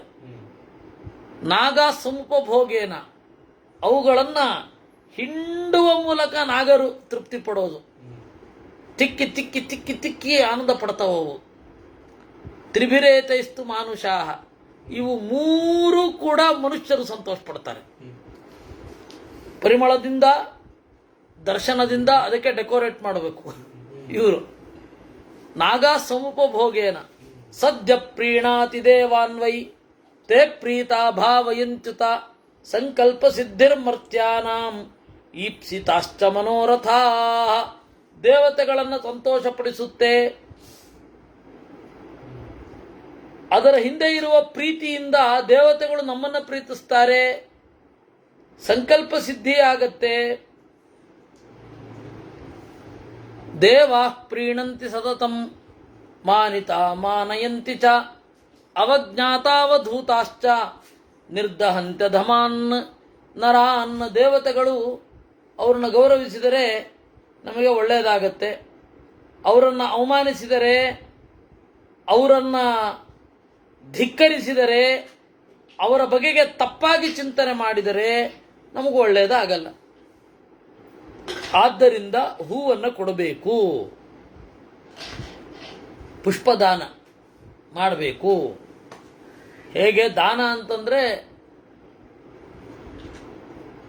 ದೇವತೆಗಳಿಗೆ ಅರ್ಪಿಸುವಂಥದ್ದು. ಅದನ್ನ ಒಬ್ಬನಿಗೆ ಕೊಟ್ಟರೆ ಅವನು ತಗೊಂಡೋಗಿ ದೇವರಿಗೆ ಸಮರ್ಪಣೆ ಮಾಡಿದ್ರೆ ಚಂದ. ಅತ ಊರ್ಧ್ವಂ ಪ್ರವಕ್ಷ್ಯಾಮಿ ಧೂಪದಾನ ವಿಧೌ ಫಲಂ. ಇನ್ನು ಧೂಪದಾನದ ಬಗ್ಗೆ ಹೇಳ್ತಾರೆ. ಧೂಪಾನ್ಶ್ಚ ವಿವಿಧಾನ್ ಧೂಪಾನ್ ಅಸಾಧುನ್ಶ್ಚ ನಿಬೋಧಮೇ. ಧೂಪದಲ್ಲಿ ಒಳ್ಳೆಯದು ಕೆಟ್ಟದ್ದು ಅಂತ ಇದೆ. ನಿರ್ಯಾತ ತರಲಾಶ್ಚೈವ ಕೃತ್ರಿಮಾಶ್ಚೈವ ತೇತ್ರಯ ಇಷ್ಟೋ ನಿಷ್ಟೋ ಭವೇದ್ ಗಂಧಃ ತನ್ಮೇ ವಿಸ್ತರತ ಶೃಣು. ನಿರ್ಯಾಸ, ಅಂಟೆಗೆ ಬೆಂಕಿ ಕೊಟ್ಟಾಗ ಬರುವಂತಹ ಧೂಪ. ಸರಳ, ಒಂದು ಮರದ ತೊಗಟೆ ಅಥವಾ ಪುರುಲೆ ಇರುತ್ತೆ, ಅದನ್ನು ಹಾಕಿದಾಗ ಬರುವ ಗಂಧ. ಕೃತ್ರಿಮ, ನಾವು ಸೃಷ್ಟಿ ಮಾಡೋದು, ಯಾವುದ್ಯಾವುದೋ ಕೆಮಿಕಲ್ ಮಿಕ್ಸ್ ಮಾಡಿ ಸೃಷ್ಟಿ ಮಾಡುವಂಥದ್ದು. ಹೀಗೆ 3 ತರಹದ ಗಂಧಗಳು ಇವೆ. ಅದರಲ್ಲಿ ಇಷ್ಟ ಅನಿಷ್ಟ ಅಂತ. ನಿರ್ಯಾಸ ಸಲ್ಲಕೀವರ್ಜ್ಯಾ ದೇವಾನಾಂ ದಯಿತಾಸ್ತುತೆ. ಸಲ್ಲಕೀವರ್ಜ್ಯಾ, ತೀವ್ರ ಗಂಧದಿಂದ ಬಿಟ್ಟ, ತೀವ್ರ ಗಂಧದಿಂದ ತೀವ್ರ ಗಂಧವಿರದ ಹಿತವಾದ ಅಂಟು. ಧೂಪ ಅದರಲ್ಲಿ ಅಂಟಿರುತ್ತೆ, ನಿರ್ಯಾಸ ಅಂತ ಕರೀತಾರೆ ಅದನ್ನು. ಆ ಅಂಟು ದೇವತೆಗಳಿಗೆ ಪ್ರಿಯ. ಅದರಲ್ಲಿ ಗುಗ್ಗುಲು ಅತ್ಯಂತ ಪ್ರಿಯ. ಘೃತಮಿಶ್ರೋಥ ಧೂಮಕಃ, ತುಪ್ಪ ಬೆರೆತರಂತೂ ಇನ್ನೂ ಸೊಗಸು. ತುಪ್ಪ ಹಾಕ್ಬೇಕು ಒಂದು ಸ್ವಲ್ಪ. ಗುಗ್ಗುಳ ಜೊತೆಗೆ ಸಾಮಾನ್ಯ ಈ ಇದರಲ್ಲಿ ಗುಗ್ಗುಲು ಇಲ್ಲದೆ ಹೋದರೆ ತುಪ್ಪ ಹಾಕಿದ್ರೂ ಸೊಗಸೆ, ಅದು ಪರ್ಮಿಟೆಡ್. ಅದು ಅಗುರು ಸರ್ವದಾಶ್ರೇಷ್ಠೋ ಯಕ್ಷ ರಾಕ್ಷಸ ಭೋಗಿನಾಂ ದೈತ್ಯಾನಾಂ ಸಲ್ಲಕೀಜಶ್ಚ ಕಾಂಕ್ಷಿತೋ ಯಶ್ಚ ತದ್ವಿಧಃ. ಅಗುರು ಅಗುರು ಅಂತ ಹೇಳಿ ಸಂಸ್ಕೃತದಲ್ಲಿ ಹೇಳ್ತಾರೆ. ನಾವು ಕನ್ನಡದಲ್ಲಿ ಇವತ್ತು ಅಗರು ಧೂಪ ಅಂತ ಕರಿತೀವಿ. ಎಲ್ಲಿ ಎರಡೂ ಇರುತ್ತೆ, ಎರಡು ಇದೆ. ಅಗುರು ಅತ್ಯಂತ ಶ್ರೇಷ್ಠ. ಯಕ್ಷರಿಗೆ ರಾಕ್ಷಸರಿಗೂ ಇಷ್ಟ, ನಾಗರಿಗೆ, ದೈತ್ಯರಿಗೆ ಉಗ್ರಗಂಧ ಇಷ್ಟ. ಅಥ ಸರ್ಜ ರಸಾದ್ಯಸ್ತು ಗಂಧೈ ಪಾರ್ಥಿವದಾರವೈ ಪಾನೀಯ ಸವಸಂಯುಕ್ತ ಮನುಷ್ಯಾಣಾಂ ವಿಧೀಯತೆ. ಇನ್ನು ಬೇರೆ ಬೇರೆ ಮರದ ಒಂದು ತಿರುಳಿನ ರಸ ಇರುತ್ತೆ, ಅದನ್ನು ಬಳಸಿದ್ರೆ ಮನುಷ್ಯರಿಗೆ ಇಷ್ಟ ಆಗತ್ತೆ. ಮನುಷ್ಯರಿಗೆ ಇಷ್ಟ ಆಗೋದು ಕಟ್ಟಿಗೆಯನ್ನು ಸುಟ್ಟಾಗ ಬಂದದ್ದು ಜಾಸ್ತಿ ಇಷ್ಟ ಅವರಿಗೆ. ಮರದ ನೇರ ತುಂಡು ವಾಸ್ತವಿಕವಾಗಿ ಅದು ಇಷ್ಟ ಆಗತ್ತೆ ಅವ್ರಿಗೆ. ನಿರ್ಯಾಸ ಅಂಟಿನಿಂದ ಬಂದದ್ದು ದೇವತೆಗಳಿಗೆ, ದಾನವರಿಗೆ, ಭೂತಗಳಿಗೆ ಸದ್ಯಸ್ತುಷ್ಟಿಕರ ಸ್ಮೃತಃ, ಎಲ್ಲರಿಗೂ ಬಹಳ ಸಂತೋಷ ಆಗತ್ತೆ. ಸ ಯೇ ವೋಕ್ತಾ ಸುಮನತಃ ಪ್ರದಾನೇ ಗುಣಹೇತವಃ. ಹೂವನ್ನು ದಾನ ಮಾಡಿದ್ರೆ ಏನೆಲ್ಲ ಸಿಗತ್ತೆ ಅದೇ ನಿಯಮವನ್ನು ಇದಕ್ಕೂ ಅಪ್ಲೈ ಮಾಡ್ಕೊಳ್ಬೇಕು. ಧೂಪ ದಾನ ಮಾಡಿದ್ರೂ ಅದೆಲ್ಲ ಸಿಗತ್ತೆ. ಸರಿ, ದೀಪದಾನದಲ್ಲಿ ಏನು ಫಲ ಸಿಗತ್ತೆ? ದೀಪವನ್ನು ದಾನ ಮಾಡಿದ್ರೆ ಏನು ಫಲ ಸಿಗತ್ತೆ? ದೀಪದಾನೇ ಪ್ರವಕ್ಷ್ಯಾಮಿ ಜ್ಯೋತಿಸ್ತೇಜ ಪ್ರಕಾಶ್ಚಾಪ್ಯುರ್ಧ್ವಗಂ ಚಾಪಿ ವರ್ಧತೆ ಪ್ರದಾನಂ ತೇಜಸಾಂ ತಸ್ಮಾತ್ ಪ್ರಭಾವಂತ ಪ್ರಕಾಶಕಾ. ಜ್ಯೋತಿ ಒಂದು ಬೆಳಗು, ತೇಜಸ್ಸು, ಉಷ್ಣತೆ, ನಿರಂತರ ಊರ್ಧ್ವಗತಿ. ಆ ರೀತಿ ಕೊಡೋದ್ರಿಂದ ದೇವತೆಗಳು ನಮಗೆ ಆ ತರಹದ್ದೇ ಫಲವನ್ನು ಕೊಡ್ತಾರೆ. ನಮ್ಮ ಜ್ಞಾನವೂ ಕೂಡ ಬೆಳಗತ್ತೆ, ಕತ್ತಲನ್ನು ನಿವಾರಿಸುತ್ತೆ, ಮೇಲ್ಗಡೆ ಹೋಗ್ತಾ ಇರುತ್ತೆ. ದೀಪವನ್ನು ನೀವು ಹಿಂಗೆ ಕೆಳಗಡೆ ಹಿಡಿದ್ರೂ ಅದು ಮೇಲ್ಗಡೆಗೆ ಬರುತ್ತೆ. ಆ ಗುಣ ನಮ್ಮಲ್ಲಿಯೂ ಮೂಡುವಂತೆ ಮಾಡುವುದು. ತಮಸಾಂ ನಾಶಕಶ್ಚೇತಿ ತಸ್ಮಾತ್ ದೀಪ ಪ್ರದೀಯತೆ. ಆಲೋಕದಾನಾಚಕ್ಷುಷ್ಮಾನ್ ಪ್ರಭಾಯುಕ್ತೋ ಭವೇನ್ನರಃ. ದೀಪವನ್ನು ದಾನ ಮಾಡಿದ್ರೆ ಕಣ್ಣು, ಬೆಳಕನ್ನೇ ದಾನ ಮಾಡಿದವನಿಗೆ ಕಣ್ಣಲ್ಲಿ ಬೆಳಕು ಮೂಡುತ್ತೆ, ಪ್ರಭಾಯುಕ್ತನಾಗ್ತಾನೆ, ಮೈಯಲ್ಲಿ ಒಂದು ಕಾಂತಿ ಹೊಳಿತಾನೆ. ತಂತತೋ ನೋಪಹಿಂಸೇತ ನ ಹರೇನ್ನಾಪಿ ನಾಚಯೇತ್. ಅದರಿಂದಾಗಿ ದೀಪವನ್ನು ಮಧ್ಯದಲ್ಲಿ ಆರಿಸಬಾರದು, ಅದನ್ನು ಬೇರೆ ಒಂದು ಕಡೆ ಶಿಫ್ಟ್ ಮಾಡಬಹುದು, ಆರಿಸ್ಲಿಕ್ಕಿಲ್ಲ. ಉರಿತಾ ಇರೋ ದೀಪವನ್ನು ರಾತ್ರಿ ಮಲಗುವಾಗ ಅದನ್ನು ನಂದಿಸ್ತಾರೆ, ತಪ್ಪಲ್ವಾ? ಅದು ಬೇಕಿಲ್ಲ. ನಾವು ಏನಂತ ಹೇಳಿದ್ರೆ, ನಾವು ಮಠದಲ್ಲಿ ಇದ್ದಾಗ ಅದನ್ನ ನಾನು ಅಸ್ತಿಗೆ ಅಂತ ಒಂದು ಕೆಲಸ ಮಾಡ್ತಾ ಇದ್ದೆ. ಅದರಲ್ಲಿ ದೀಪವನ್ನು ನೋಡಿಕೊಳ್ಳೋದು ಒಂದು ಕೆಲಸ. ದೇವರ ದೀಪವನ್ನು ನೋಡಿಕೊಳ್ಳೋದು, ಬತ್ತಿಗಳನ್ನು ಹಾಕೋದು ಅಥವಾ ಬತ್ತಿಗಳನ್ನು ನೆನೆಸಿಕೊಡೋದು ಇತ್ಯಾದಿ ಕೆಲಸ ಅಸ್ತಿಗೆ ಕೆಲಸ ಅಂತ ಕರೀತಾರೆ. ದೀಪವನ್ನು ತಗೊಂಡು ಹೋಗಿ ತೊಳಿಬೇಕು, ತೊಳೆದು ಬೇರೆ ಊರಿಗೆ ತಗೊಂಡು ಹೋಗ್ಬೇಕು. ಅದು ಪೂಜೆ ಮುಗಿದ ಮೇಲೆ ಅದನ್ನು ಬೇರೆ ಕಡೆ ಶಿಫ್ಟ್ ಮಾಡಬೇಕು, ಆರಿಸ್ಲಿಕ್ಕಿಲ್ಲ. ಅದಕ್ಕೆ ಯಾರೋ ಹೇಳಿ ಒಂದು ಇದನ್ನು ಇಟ್ಕೊಂಡಿದ್ವಿ, ಯಾವುದು ಮಣ್ಣಿನ ಹಣತೆಗಳು ಒಂದಿಷ್ಟು. ಆ ಮಣ್ಣಿನ ಹಣತೆಗಳಲ್ಲಿ ಇಟ್ಟು, ಯಾಕಂದರೆ ಇದು ದೀಪ ತೊಗೊಂಡು ಹೋಗ್ಬೇಕು ಮುಂದಿನ ಊರಿಗೆ. ಈ ಪೂಜೆ ಮುಗಿದ ಮೇಲೆ ಇಲ್ಲೇ ಬಿಟ್ಟು ಹೋಗ್ಲಿಕ್ಕಿಲ್ಲ, ನಂದಿಸೋ ತನಕ ಕಾಯಲಿಕ್ಕೂ ಆಗಲ್ಲ, ಅರ್ಜೆಂಟ್ ಹೋಗ್ಲಿಕ್ಕಿರತ್ತೆ. ಅಂತಹ ಸಂದರ್ಭದಲ್ಲಿ ದೀಪವನ್ನು ತೆಗೆದು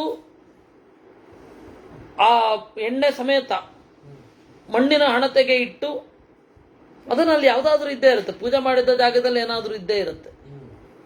ಅಲ್ಲಿ ಪೂಜೆಯೋ ವೃಕ್ಷವೋ, ಏನೂ ಇಲ್ಲ ಅಂದ್ರೂ ವೃಕ್ಷ ಇದ್ದೇ ಇರುತ್ತಲ್ಲ, ವೃಕ್ಷವೋ ಅಥವಾ ದೇವರ ಪಟವೋ ಅಥವಾ ಅವ್ರ ದೇವರ ಮನೆಯೋ ಏನೋ ಒಂದಿರುತ್ತೆ.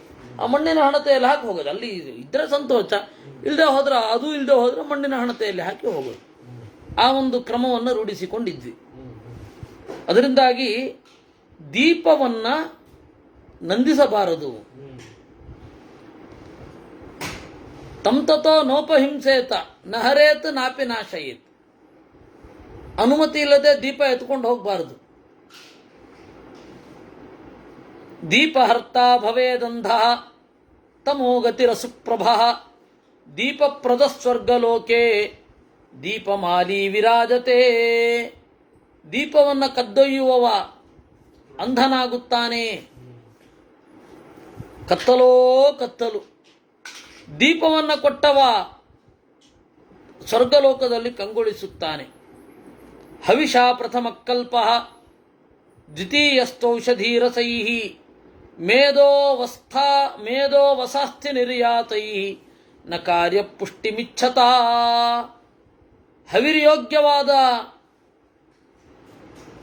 ಹವಿರ್ಯೋಗ್ಯವಾದ ವಸ್ತುಗಳಿಂದ ದೀಪವನ್ನು ಹಚ್ಚೋದು ಮೊದಲನೆಯದ್ದು. ಅದಿಲ್ಲ ಅಂತ ಇಟ್ಕೊಳ್ಳಿ. ಹವಿರ್ಯೋಗ್ಯ ಅಂತ ಹೇಳಿದ್ರೆ ಹವಿಷ ಅಂದ್ರೆ ತುಪ್ಪ, ತುಪ್ಪದಿಂದ ದೀಪ ಹಚ್ಚೋದು ಉತ್ತಮ. ಇಲ್ಲವೇ ಎಣ್ಣೆ ಮೊದಲಾದವುಗಳು, ಔಷಧಿ ರಸ, ಎಣ್ಣೆ ಮೊದಲಾದವುಗಳು. ಮೇಧೋ ವಸಾಸ್ತಿ ನಿರ್ಯಾತೈ, ಆದರೆ ಯಾವುದೇ ಕಾರಣಕ್ಕೂ ಕೊಬ್ಬು ಮತ್ತೆ ಬೋನ್ ಮ್ಯಾರೋ, ಅಸ್ಥಿ, ಮೂಳೆಯಿಂದ ಹೊರಗಡೆ ಬರುವಂಥದ್ದು, ಅದರಿಂದ ಯಾವತ್ತೂ ದೀಪ ಹಚ್ಚಲಿಕ್ಕೆ ಹೋಗಬಾರದು ದೇವರಿಗೆ. ದೇವಾಲಯೇ ತಭಾಯಾಂಚ ಗಿರೌ ಚೈತ್ಯೆ ಚತುಷ್ಪಥೆ ಗೋಬ್ರಾಹ್ಮಣಾಲಯೇ ದುರ್ಗೆ ದೀಪೋ ಭೂತಿ ಪ್ರದಶುಚಿ. ದೇವಾಲಯದಲ್ಲಿ, ಸಭೆಯಲ್ಲಿ, ಬೆಟ್ಟದಲ್ಲಿ. ಚಿತಿ ಅಂದ್ರೆ ಯಜ್ಞದ ಕುಂಡ, ಚೈತ್ಯ ಅಂದ್ರೆ ಯಜ್ಞದ ಕುಂಡ ಇರುವ ಜಾಗದಲ್ಲಿ,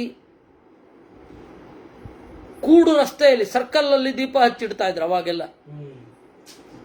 ದೀಪ ಹಚ್ಚಿ ಇದನ್ನ ಏನು ಗ್ಲಾಸ್ ಇಡ್ತಾ ಇದ್ರು ಕಾಣ್ಲಿ ಅಂತ. ಅದು ಕತ್ತಲಾಗ್ತಿದ್ದ ಹಾಗೆ ಮತ್ತೆ ಬಂದು ಅದನ್ನು ಪೂರ್ತಿಯಾಗಿ ಕ್ಲೀನ್ ಮಾಡಿ ಆ ಗ್ಲಾಸನ್ನು, ಒಳಗಡೆ ಇದ್ದನ್ನ ಮತ್ತೆ ಅಲ್ಲಿಟ್ಟು ಹೋಗ್ತಾ ಇದ್ರು. ಆಮೇಲೆ ಈ ಎಲೆಕ್ಟ್ರಿಕ್ ನಿಯಾನ್ ದೀಪಗಳು ಬಂದ ಮೇಲೆ ಅದರ ಅವಶ್ಯಕತೆ ಇರಲಿಲ್ಲ, ಅದು ಬೇರೆ. ಆದರೆ ಮೊದಲು ಹಿಂಗೆ ಮಾಡ್ತಾ ಇದ್ರು. ಚತುಷ್ಪಥದಲ್ಲಿ ಇಡಬೇಕು. ಗೋಬ್ರಾಹ್ಮಣ ಆಲಯದಲ್ಲಿ ಮತ್ತೆ ದುರ್ಗೆ, ಕಠಿಣವಾದ ಪ್ರದೇಶಗಳಲ್ಲಿ ದೀಪವನ್ನು ಕೊಡಬೇಕು. ಕುಲವನ್ನು ಬೆಳಗಿಸ್ತಾನೆ, ಪ್ರಕಾಶ ಆಗ್ತಾನೆ, ಎಲ್ಲ ಕಡೆ ಅವನ ಕೀರ್ತಿ ಬೆಳೆಯುತ್ತೆ ದೀಪವನ್ನು ಕೊಟ್ಟರೆ. ಇದಾದ ಮೇಲೆ ಬಲಿಕರ್ಮ ಪ್ರವಕ್ಷ್ಯಾಮಿ. ಇನ್ನು ಬಲಿಕರ್ಮದ ಬಗ್ಗೆ ಹೇಳ್ತೇನೆ ಅಂತ. ಬಲಿ ಅಂತ ಹೇಳಿದ್ರೆ ನೈವೇದ್ಯ, ಅದು ಮಾಡಿಬಿಡ್ತೇನೆ, ಈ ಅಧ್ಯಾಯ ಮುಗಿಯುತ್ತೆ. ಎಲ್ಲರಿಗೂ ಬಲಿ ಇದೆ. ದೇವತೆಗಳಿಗೆ, ಯಕ್ಷರಿಗೆ, ನಾಗರಿಗೆ, ಮನುಷ್ಯರಿಗೆ, ಮತ್ತೆ ಪ್ರಾಣಿ ಪಕ್ಷಿಗಳಿಗೆ. ಮನುಷ್ಯನಾದವನು ಬಲಿಯನ್ನು ಸಲ್ಲಿಸಲೇಬೇಕು. ಯೇಷಾಂ ನಾಗ್ರಭುಜೋ ದೇವಾಹ, ಎಲ್ಲಿ ದೇವತೆಗಳಿಗೆ ಮೊದಲು ಅರ್ಪಿಸುವುದಿಲ್ಲವೋ, ಬ್ರಾಹ್ಮಣರಿಗೆ, ಅತಿಥಿಗಳಿಗೆ, ಬಾಲಕರಿಗೆ ಎಲ್ಲಿ ಅರ್ಪಿಸುವುದಿಲ್ಲವೋ, ಪುಟ್ಟ ಮಕ್ಕಳಿಗೆ ಮೊದಲು ಹಾಕಬೇಕು. ಹಸಿವು ಅಂತ ಕುಯ್ ಕುಯ್ ಮಾಡ್ತಿರ್ತಾವಲ್ಲ, ಮೊದಲು ಅದಕ್ಕೆ ಹಾಕಿದ್ರೆ ಏನೂ ತೊಂದರೆ ಇಲ್ಲ. ಆ ಬಾಲಕರಿಗೆ, ಗರ್ಭಿಣಿಯರಿಗೆ, ವೃದ್ಧರಿಗೆ, ಆತುರರಿಗೆ ಹಾಕದೆ ಹೋದ್ರೆ ರಾಕ್ಷಸರು ತಗೊಳ್ತಾರೆ ಅದನ್ನ. ಆ ಬಲಿಯನ್ನು. ಅದರಿಂದಾಗಿ ಮೊದಲು ಪುಟ್ಟ ಮಕ್ಕಳು ಎಲ್ಲಾದರೂ ಇದ್ದರೆ ಊಟಕ್ಕೆ ಹಾಕಿಬಿಡಿ, ತೊಂದರೆ ಇಲ್ಲ, ದೇವತೆಗಳು ಸ್ವೀಕಾರ ಮಾಡ್ತಾರೆ. ಗರ್ಭಿಣಿ ಇರ್ತಾಳೆ, ಇವ್ರದ್ದು ಊಟ ಆಗೋ ತನಕ ಊಟ ಆಗೋದಿಲ್ಲ, ತಪ್ಪು ಮಾಡಬೇಡಿ ಹಾಗೆ. ತಸ್ಮಾದಗ್ರಂ ಪ್ರಯಚ್ಛೇತ ರಾಕ್ಷಸಾನೇವ ತಾನ್ ವಿದ್ಧಿ ನಿರ್ವಷಟ್ಕಾರ ಮಂಗಳಾನ್. ತಸ್ಮಾದಗ್ರಂ ಪ್ರಯಚ್ಛೇತ, ಮೊದಲು ದೇವತೆಗಳಿಗೆ ಕೊಡಬೇಕು, ನಮಸ್ಕಾರ ಮಾಡಿ ಬಲಿಯನ್ನು ಕೊಡಬೇಕು. ಗೃಹಾಧಿದೇವತಾ ನಿತ್ಯಂ ನಿವಸಂತಿ ಗೃಹೇ ಬಲಿಂ, ಮನೆಯ ದೇವತೆ ಅವ್ರಿಗೆ ಬಲಿಯನ್ನು ಕೊಡಬೇಕು. ಹೊರಗಡೆ ಅವರು ಯಾರು ಬರ್ತಾರೆ ಅವರಿಗೂ, ಯಕ್ಷರಿಗೆ ರಾಕ್ಷಸರಿಗೂ ಕೊಡಬೇಕು. ದೇವತೆಗಳು ಪಿತೃಗಳು ಅವರಿಗೆ ಕೊಟ್ಟರೆ ಸಂತೋಷ ಪಡ್ತಾರೆ, ಅತಿಥಿಗಳಿಗೆ ಕೊಟ್ಟರೆ. ಬಾಲಕರಿಗೆ, ವೃದ್ಧರಿಗೆ, ಅಶಕ್ತರಿಗೆ, ಗರ್ಭಿಣಿಯರಿಗೆ ಕೊಟ್ಟರೆ ಸಂತೋಷ ಪಡ್ತಾರೆ. ಅದರಿಂದಾಗಿ ಯಕ್ಷರಿಗೆ ರಾಕ್ಷಸರಿಗೆ ಅಂತ ಹೇಳುವಾಗ ಜನರಲ್ ಆಗಿ ಅದೆಲ್ಲ ಮುಕ್ತಿಯೋಗ್ಯರಾಗಿರುವಂತವ್ರಿಗೆ ಅಂತ ಇಲ್ಲ ಇಲ್ಲ, ಆ ಥರ ಏನಿಲ್ಲ. ಈಗ ನಾವು ಈಗ ಶ್ರಾದ್ದ ಮಾಡಿಸುವ ಮೊದಲು ಅಲ್ಲಿ ಉಂಟು, ಶ್ರಾದ್ದ ಮಾಡಿಸುವ ಮೊದಲು ವೈಶ್ವದೇವ ಮಾಡಿಸ್ತಾರೆ. ವೈಶ್ವದೇವದಲ್ಲಿ ಅದಿದ್ದೇ ಇದೆ. ಅಂದ್ರೆ ಅದು ಯಾವ್ದಾದ್ರೂ ಆಗಲಿ ಯಕ್ಷಗಣಕ್ಕೆ ಸೇರಿದ್ರೆ ಅದೇ ಅದೇ ಅದೇ, ಅದು ಯಾರ್ಯಾರು ಹೋಗುತ್ತೆ ಅಂತ ನಮ್ಗೆಲ್ಲ ಗೊತ್ತು, ವಿಧಿ ಇದೆ ಅಷ್ಟೆ. ಆದರೆ ಇದಂತೂ ಎದುರುಗಡೆ ಇರುವವರಿಗೆ, ಪುಟ್ಟ ಮಕ್ಕಳಿಗಂತೂ ಕಾಯಿಸಬಾರದು. ಬಹಳ ಜನ ಹಂಗೆ ಆ ತಪ್ಪು ಮಾಡಿಬಿಟ್ಟಿದ್ದಾರೆ. ಪುಟ್ಟ ಮಕ್ಕಳಿಗೆ ದೇವತಾ ಕಾರ್ಯ ನಡೆಯುವಾಗೆಲ್ಲ ದುಷ್ಟಜೀವರಿಗೆಲ್ಲ ಯಾಕೆ ಕೊಡಬೇಕು ಅಂತ. ಅಲ್ಲ, ಅವರು ದುಷ್ಟ ಜೀವರೋ ಏನೋ ಗೊತ್ತಿಲ್ಲ. ಯಕ್ಷರು ಒಳ್ಳೆಯವರು ಇದಾರಲ್ಲ, ಅಲ್ಲ ಒಳ್ಳೆಯವರು ಇದಾರಲ್ಲ, ಒಳ್ಳೆಯವರು ಇದ್ದಾರೆ. ಮತ್ತೆ ಅವ್ರು ತೊಂದರೆ ಮಾಡದೇ ಇರ್ರಿ ಅಂತ ಕೊಡ್ಲಿಕ್ಕೂ ಇರುತ್ತೆ. ತೊಂದರೆ ಮಾಡದೇ ಇರ್ರಿ, ಹೋಗ ಆಚೆಗೆ ಅಂತ. ಬಲ ಯಸ್ಸಹ ಪುಷ್ಪೈಸ್ತು ದೇವಾನಾಂ, ಅಲ್ಲ ನೈವೇದ್ಯ ಆದ್ಮೇಲೆ, ನೈವೇದ್ಯ ಬೇಗ ಮುಗಿಸಿ, ನೈವೇದ್ಯ ಬೇಗ ಮುಗಿಸಿ, ಮತ್ತೆ ನೋಡಿ ಅದನ್ನ. ಬಲ ಯಸ್ಸಹ ಪುಷ್ಪೈಸ್ತು ದೇವಾನಾಂ ಉಪಹಾರಯೇತ್ ದಧಿದ್ರಪ್ಸ ಮಯಾ ಪುಣ್ಯಾ ಸುಗಂಧಾ ಪ್ರಿಯದರ್ಶನಾ ಕಾರ್ಯಾರುಧಿರ ಮಾಂಸಾಢ್ಯಾ ಬಲಯೋ ಯಕ್ಷರಕ್ಷಸಾಂ. ಪುಷ್ಪದಿಂದ ಬಲಿ ದೇವತೆಗಳಿಗೆ. ಮೊಸರಿನಿಂದ ಕೂಡಿರಬೇಕು, ಪರಿಮಳ ಭರಿತವಾಗಿರಬೇಕು, ನೋಡ್ಲಿಕ್ಕೆ ಚಂದ ಇರಬೇಕು. ಇದು ದೇವತೆಗಳಿಗೆ ಅರ್ಪಿಸುವ ನೈವೇದ್ಯದಲ್ಲಿ ಹೀಗೆಲ್ಲ ಇರಬೇಕು. ಇನ್ನು ರಕ್ತ, ಮಾಂಸ, ಅಟ್ಲೀಸ್ಟ್ ಅದರ ಬಣ್ಣ ಆದರೂ ಇರಬೇಕು ಯಕ್ಷರಿಗೆ ರಾಕ್ಷಸರಿಗೆ. ಸುರಾಸವ ಪುರಸ್ಕಾರ, ಅವುಗಳಿಗೆ ಮದ್ಯವನ್ನ, ಆಸವವನ್ನ, ಮತ್ತೆ ಲಾಜ, ಅರಳನ್ನ ಅದರಲ್ಲಿ ತೋಯಿಸಿ ಇಟ್ಟಿರಬಹುದು. ಅಥವಾ ಕೆಂಪು ಅರಳನ್ನ ಕೆಂಪು ಮಾಡಿ, ಕೆಂಪು ಹೊಳಿತಾ ಇರಬೇಕು, ಆ ಥರದನ್ನು ಕೊಡಬಹುದು. ನಾಗಗಳಿಗೆ ಪದ್ಮವನ್ನ ಇಟ್ಟು ಕೊಡಬೇಕು. ಅಥವಾ ತಿಲಪಿಷ್ಟಂತ, ಆಮೇಲೆ ಎಳ್ಳಿನ ಎಣ್ಣೆಯಿಂದ ಕೂಡಿರುವಂಥದ್ದನ್ನು ಬೇರೆ ಭೂತಗಳು, ಪ್ರಾಣಿಗಳಿಗೆ ಕೊಡಬೇಕು. ಇದನ್ನ ಮೊದಲು ಅವರಿಗೆ ಕೊಡಬೇಕು. ಯಾರು ಹೀಗೆ ಮನೆಯ ದೇವತೆಗಳು, ಊರ ದೇವತೆಗಳು ಅವರಿಗೆಲ್ಲ ಕೊಡ್ತಾರೋ ಅವ್ರ ಮನೆ ಚೆನ್ನಾಗಿರುತ್ತೆ. ಇದೆಲ್ಲ ಸನ್ಯಾಸಿಗಳಿಗಿಲ್ಲ, ಊರ ದೇವತೆಗಳಿಗೆಲ್ಲ ಕೊಡೋದು ಅವೆಲ್ಲ ಇಲ್ಲ. ಅದೇನಿದು ಗೃಹಸ್ಥರು. ಹೀಗಾಗಿ ಅವಾಗ ಗೃಹಸ್ಥರ ನೈವೇದ್ಯ ಮಾಡೋದು, ಸನ್ಯಾಸಿಗಳು ಆಮೇಲೆ ಮತ್ತೆ ಅವರು ಮತ್ತೆ ನೈವೇದ್ಯ ಮಾಡಬೇಕು. ಅವರು ಆ ಪರಿಸ್ಥಿತಿ ಇದೆ. ಮೊದಲು ನೈವೇದ್ಯ ಮಾಡ್ತಾರಾ ಸನ್ಯಾಸಿಗಳು, ಆಮೇಲೆ ಅಲ್ಲಿ ಕೂಡ್ತಾರೆ, ಅಲ್ಲಿಯೂ ಎಲ್ಲ ಭೂತ ಬಲಿ ಅಂತ ತೆಗೆದಿಡಬೇಕು. ಅವರು ಬಲಿ, ಒಟ್ಟು ಬಲಿ ಅಂತ ಹೇಳಿ ತೆಗೆದಿಡಬೇಕು. 2-3 ಬಾರಿ ಆಗತ್ತೆ. ಅಲ್ಲ, ನಮಗೂ ಅದು ಉಂಟು. ಯಾಕೆಂತಂದ್ರೆ ಅಲ್ಲಿ ಪರಿಷೇಕ ಮಾಡೋದು ಪಾವಿತ್ರ್ಯಕ್ಕಾಗಿಯೇ, ದೇವರಿಗೆ ಅರ್ಪಣೆ ಅಲ್ಲಿಯೂ ಇರುತ್ತೆ. ಇದನ್ನೆಲ್ಲ ಈ ರೀತಿ ಬಲಿ ಅನ್ನುವ ಅಸುರನಿಗೆ ಶುಕ್ರಾಚಾರ್ಯರು ಹೇಳಿದರು. ಆ ಕಥೆಯನ್ನ ಮನು ಸುವರ್ಣ ಎಂಬ ಋಷಿಗೆ ಹೇಳಿದ. ಸುವರ್ಣ ನಾರದರಿಗೆ ಹೇಳಿದ್ದು, ನಾರದರು ನನಗೆ ಹೇಳಿದ್ದು, ನಾನು ನಿನಗೆ ಹೇಳ್ತಾ ಇದ್ದೀನಿ ಅನ್ನುವಲ್ಲಿಗೆ ಇದನ್ನ ತ್ವಮಪಿ ಏತದ್ ವಿದಿತ್ವೈವ ಸರ್ವಮಾಚರ ಪುತ್ರಕ, ಮಗು ಇದನ್ನೆಲ್ಲ ಮಾಡಪ್ಪ ಅಂತ ಹೇಳುವಲ್ಲಿಗೆ 88ನೇ ಅಧ್ಯಾಯ ಮುಗೀತು. ಆಯಿತಾ? ಇಷ್ಟು ಆದಮೇಲೆ ಮತ್ತೆ ನಾಳೆ ಮಾಡುವ. ನಾಳೆ ಏನೊಂದು 7:15 ಮಾಡಬೇಕಾಗತ್ತಾ ಹೇಗೆ? ಗ್ರಹಣ ಇರೋದ್ರಿಂದ ಆಯ್ತು, 7:15 ಮಾಡುವ. 7:15 ಮಾಡೋಣ.